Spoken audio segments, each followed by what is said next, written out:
I want to preface this by saying I'm not a paranormal person.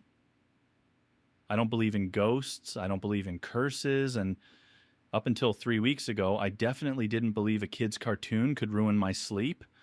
But here we are. It started at an estate sale 2 towns over.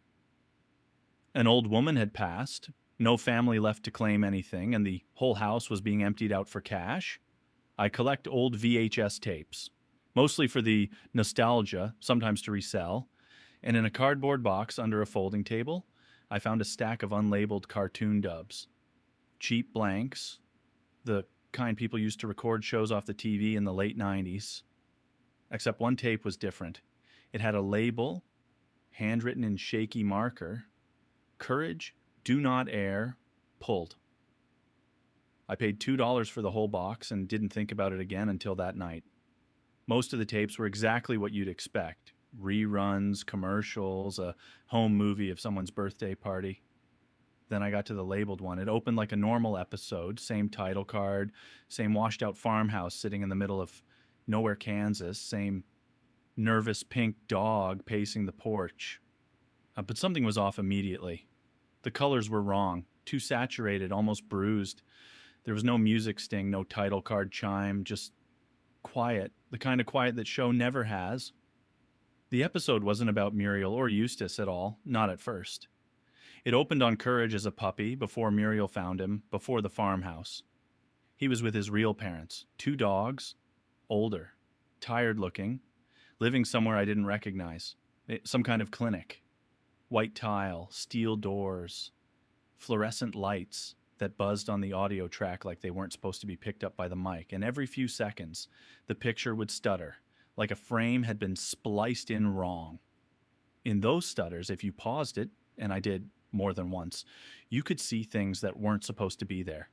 A shape in the hallway, a row of cages just out of focus, a man in a long coat who never appeared in the actual scenes, only in those single broken frames. Halfway through, there's a knock at the clinic door. The parents go quiet.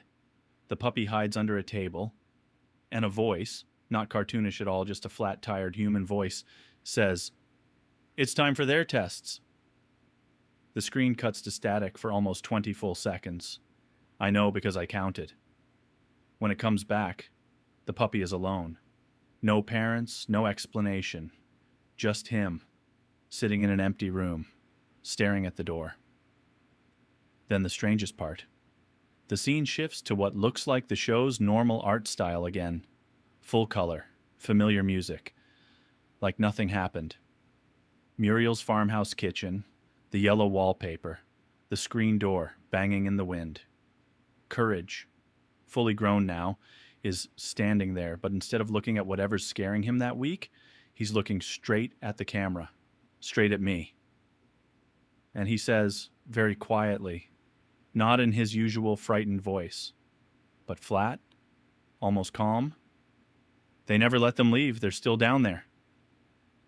Then the tape cuts to black, and the counter on my VCR just kept climbing with no picture at all, like there was another 20 minutes of nothing recorded after it. I tried to go back to the sale the next weekend to ask about it, where the tapes came from, who the old woman was, anything. The house was empty, not sold empty. Empty like no one had ever finished clearing it out, and no one ever would. A neighbor told me the woman who died didn't have any pets and didn't have any grandkids who'd have taped cartoons in the first place. I still have the tape. I haven't been able to play it again.